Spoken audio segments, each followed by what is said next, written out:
Faut-il autoriser, oui ou non, le port du hijab lors des compétitions de football en France? Le Conseil d'État a tranché, il maintient l'interdiction. La plus haute juridiction administrative française avait en fait été saisie par le collectif Les Hijabeuses qui conteste le règlement de la Fédération française de football. Avec nous pour en parler, Founé Diawara, bonsoir. Bonsoir. Soyez la bienvenue sur TV5 Monde. Vous êtes la présidente de cette association Les Hijabeuses. Vous jouez donc au football à Saint-Denis, en région parisienne. Avec nous également votre avocate, l'avocate des Hijabeuses, Marion Augier. Bienvenue à vous également. Toutes les deux d'abord, bien entendu, votre réaction. Que ressentez-vous ce soir après cette décision du Conseil d'État ?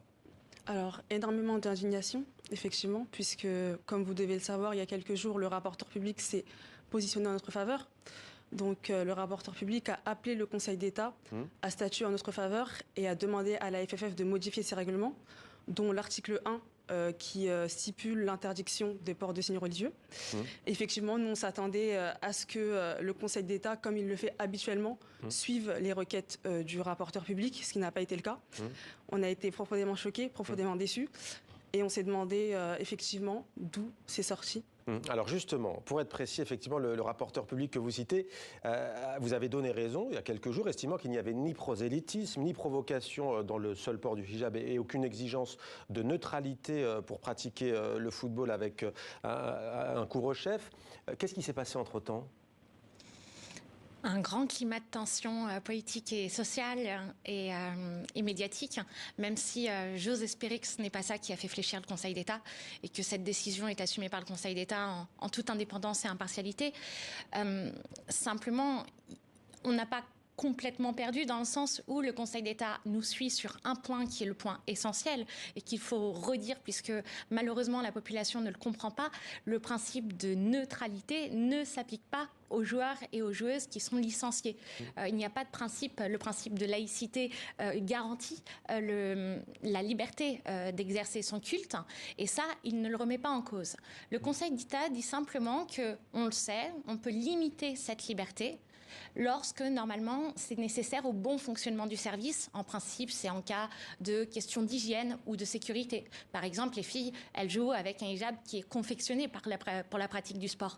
Mais là, ce que vient rajouter le Conseil d'État... Ce n'est pas celui-ci que vous portez lorsque vous jouez. Voilà. Effectivement, c'est un couvre-chef homologué. Beaucoup plus près. Exactement, qui est créé par certaines marques, telles que Nike ou Adidas, et qui permet une pratique qui soit...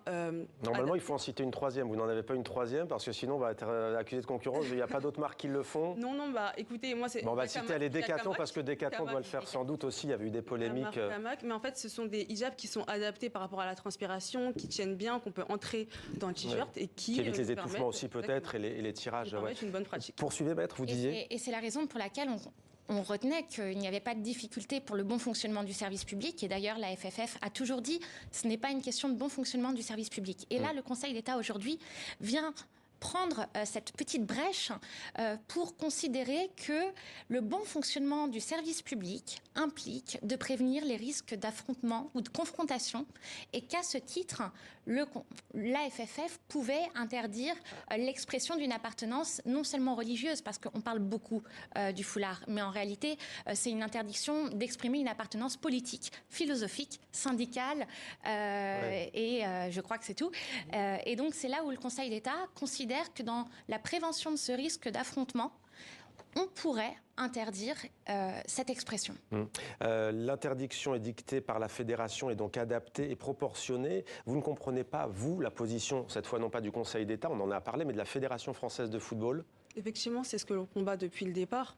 C'est-à-dire que, comme vient de le dire Marion Augier, les arguments, que ce soit autour de la sécurité, de l'hygiène ou du principe de neutralité, ont complètement été balayés, notamment par nos recherches, nos données scientifiques, quantitatives et qualitatives, mais aussi par le rapporteur public. Et aujourd'hui, on vient donner le droit à la FFF de tout simplement couper certaines libertés à des femmes, tout simplement parce qu'elles portent un hijab, un couvre-chef homologué, sur les terrains, et on leur donne le droit de nous couper ces libertés fondamentales. En revanche, tout simplement, en fait, le problème ici, c'est qu'on a des victimes de discrimination. Et ce qu'on va leur dire, c'est que pour vous protéger de potentielles confrontations et affrontements qu'elles subissent elles-mêmes. C'est à vous de vous retirer. Ouais. Exactement, on les met de côté, on les marginalise, alors qu'elles sont victimes de ces discriminations. Alors juste, je ne me place pas d'un point de vue ni moral, ni religieux, ni politique, mais dans votre équipe, on peut parler de club mais associatif, il n'y a que des filles qui portent le voile ou pas? Pas du tout. Alors déjà... Parce que sinon, ça aurait pu poser la question aussi de l'ouverture, du communautarisme, entre guillemets. C'est des arguments qu'on entend assez souvent. On nous a accusés de communautarisme, du fait qu'on puisse faire du séparatisme, par exemple. On en a entendu des vertes et des pas mûres. Mais effectivement, nous, quand on a lancé l'association, quand on a lancé la campagne, c'était des filles, musulmanes ou non, voilées ou non, qui étaient toutes passionnées par la même chose, c'est-à-dire la question des droits des femmes. Parce qu'aujourd'hui, on parle de droits des femmes. Et au sein de notre équipe, il y a des filles qui ne portent pas le voile, qui ne sont pas de confession musulmane, mais qui sont toutes animées par une même conviction. Vous estimez que vous menez une action féministe, vous, aujourd'hui ? Comment ? Vous estimez que vous menez une action d'une certaine manière féministe ? Exactement, puisque c'est la question du droit de disposer de son corps. Et aujourd'hui, effectivement, on a des organisations telles que la Ligue internationale des droits des femmes qui pensent qu'un certain féminisme ne peut pas s'intégrer en France. Mais nous, on le porte et on le porte avec fierté. Vous pouvez le voir. Ouais, alors là, il y a des femmes comme nous qui sont fortes, qui sont fières et qui montrent à quel point porter un hijab, porter un couvre-chef homologué, ça n'empêche en rien d'être présente sur les terrains et de briller. Et de faire du sport et d'être épanoui. Juste une question, tout à l'heure on comparait avec d'autres pays, mais ce qui paraît ubuesque, c'est que par exemple, contrairement au football, la Fédération française de handball n'interdit pas du tout le port du hijab ou d'un couvre-chef en milieu de compétition. Et on a joint à ce sujet d'ailleurs une handballeuse, Djeneba Tanjan, capitaine de la Stella Saint-Maur. C'est un club qui se trouve dans le Val-de-Marne, en région parisienne. Elle porte le voile en compétition. Voici ce qu'elle nous a dit. J'arrive pas à comprendre pourquoi certaines fédérations l'autorisent, que ce soit à l'international ou en France, comme par exemple moi qui fais du handball, je suis autorisée à jouer avec. Pourquoi pas les footballeuses, pourquoi pas les basketteuses, etc. C'est de l'incompréhension forcément. Les filles, ce qu'elles demandent, c'est juste de pouvoir exprimer leur talent avec un hijab qui respecte les lois, que ce soit hygiénique ou les questions de sécurité. Donc je ne comprends vraiment pas cette décision. C'est une liberté de choix, ça permet aux jeunes femmes voilées justement de pratiquer leur sport en respectant leurs convictions religieuses et culturelles. Ça permet l'inclusion et la diversité. C'est un modèle. Moi, je sais que j'ai beaucoup de jeunes filles qui me contactent et me demandent, enfin me remercient d'avoir sauté le cap parce qu'elles n'osaient pas. Donc ça va complètement avec le principe de la laïcité, oui. Que ce soit au niveau de la Fédération française de handball, au niveau de mon club, de mes coéquipières, où que je n'ai jamais eu aucun problème. Les dirigeants, les arbitres, à partir du moment où tout le monde était alerte sur la règle, je n'ai eu aucun problème. Alors ça, visiblement, le Conseil d'État n'en tient pas du tout compte. Est-ce que c'est parce que le football est le sport le plus populaire en France et qu'il a une résonance médiatique qui est tout autre que le handball ? Alors, il faut savoir que la FFF, jusqu'il y a peu, était la seule fédération en France qui interdisait le port des différents signes.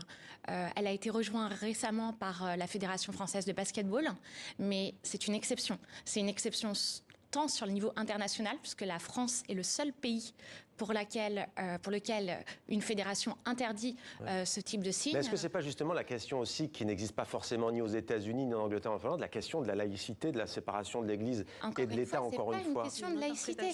Ce n'est pas une question de laïcité. Arrêtons. Le Conseil d'État le dit aujourd'hui, les licenciés ne sont pas soumis au principe de neutralité. Le Conseil d'État le dit. Le Conseil d'État le dit aujourd'hui. La laïcité, c'est... Donc ceux qui disent le vivre ensemble, ceux qui disent la laïcité, c'est quoi ? C'est de l'interprétation ? C'est de la méconnaissance, c'est de la méconnaissance. Et nos gouvernants ne font rien pour mieux faire comprendre aux personnes ce qu'est que la laïcité. La laïcité, c'est la liberté. Donc selon vous, y a-t-il un problème, un malaise en France ? Pourquoi dans le monde, des pays comme la Finlande, les États-Unis, l'Angleterre ou d'autres proches de nous, ça ne pose pas de problème ? Pourquoi la France, ça le pose ? On se souvient de l'affaire du voile à Creil, vous n'étiez sans doute pas né. Ça revient comme un leitmotiv. Quel est le problème selon vous ? Moi, je parlerais plutôt de xénophobie. Je ne sais pas ce qu'en pense Founé. Alors, la xénophobie, jusqu'à preuve du contraire, elles sont françaises. La xénophobie, c'est la peur de l'étranger. Ou de l'islamophobie, si vous préférez. Moi, je parlerai de racisme et d'islamophobie et de sexisme également. C'est-à-dire qu'aujourd'hui, nous, on vit le sexisme, on vit le racisme, on vit l'islamophobie. Et c'est pour ça que des concepts comme le féminisme intersectionnel sont nécessaires. Vous êtes soutenu par les autres mouvements féministes ou est-ce que vous sentez que ça fait débat ? On est soutenu par des quelques mouvements féministes qui sont intersectionnels, donc qui considèrent qu'il y a une nécessité de prendre en compte les multiples discriminations qui sont vécues. Donc, comme je le disais, le racisme et le sexisme, et on en a encore, on peut les compter. Et effectivement, certains mouvements féministes considèrent que notre féminisme ne doit pas être intégré dans ce qu'on appelle le féminisme français, mais pour vous, la universaliste. République française, justement, liberté, égalité, fraternité, ce n'est pas un argument recevable. Est-ce que vous comprenez que ça puisse parfois heurter certains en France qui soient d'une autre religion ou qui ne soient pas forcément pratiquants, qui soient athées, de voir des filles dans la même tenue, même si vous l'avez bien dit, il y a des filles qui ne le portent pas dans votre équipe. Est-ce que vous comprenez parfois qu'est-ce qu'il faudrait faire pour qu'effectivement, dans le débat public, non seulement que ça s'apaise, mais pour qu'il n'y ait plus ce problème qui vous interdise de jouer, en fait. Aujourd'hui, concrètement, d'ailleurs, vous ne pouvez plus jouer, donc du coup, en public... En compétition. Alors, on a encore l'autorisation, et ça a toujours été le cas, de s'entraîner. Il y a des milliers de femmes qui portent un couvre-chef homologué, qui s'entraînent. Et c'est pour ça qu'on ne comprend pas cette déconnexion, au final, puisqu'il y a des femmes sur les terrains qui portent des hijabs sportifs, qui jouent. Et on a des institutions qui créent des règles qui les coupent. Mais que dites-vous, parce que vous l'avez vu sur les réseaux sociaux, je sais que vous êtes une génération très connectée, que dites-vous à celles et ceux qui disent, j'ai encore vu des images hier de gens qui étaient contre le hijab et contre... ce que vous preniez, et qui montrent des photos d'équipes de football algériennes et marocaines, je crois d'ailleurs que c'était les sélections nationales, et qui disent, regardez, aucune n'est voilée, vous le portez ici. Comme parfois on entend dire, en Iran, elles se battent pour l'enlever, on a vu les images, alors que vous le mettez ici. Qu'est-ce que vous répondez à ça? Alors, ce que je leur réponds, c'est que c'est vraiment dommage d'instrumentaliser des causes qui sont nécessaires aujourd'hui. C'est-à-dire qu'il y a des femmes en Iran, en Afghanistan, qui souffrent réellement. Et nous, ces femmes, on les soutient en tant que féministes. Mais croyez-vous vraiment que ces personnes-là, qui disent défendre les droits des femmes, sont vraiment intéressés par ces causes? Non, ils instrumentalisent ces causes-là pour nous descendre ici. Et nous, on veut rester sur le contexte français. Aujourd'hui, ces personnes-là, elles font la même chose. Elles nous empêchent de porter un voile. Elles nous empêchent de porter nos choix. Et c'est la même chose. Ces femmes-là sont forcées de porter un voile pour certaines d'entre elles. Et nous, aujourd'hui, on nous empêche de porter notre voile. Bon, en tout cas, on n'a pas beaucoup parlé football. Peut-être une prochaine fois, on espère, puisque c'était pas vraiment le but. Mais quand même, on aurait voulu savoir, par exemple, quels étaient vos joueurs préférés. Un nom peut-être, non? Joueur préféré? Lisa Nessib, qui est aujourd'hui à la retraite. Et chez les hommes? Chez les hommes, écoutez, Mbappé. Et j'aimerais bien qu'il se positionne en faveur des hijabeuses. Il ne l'a pas encore fait en tous les cas. S'il nous regarde, Kylian Mbappé, il a en tout cas le message. Merci à toutes les deux d'avoir été notre invité.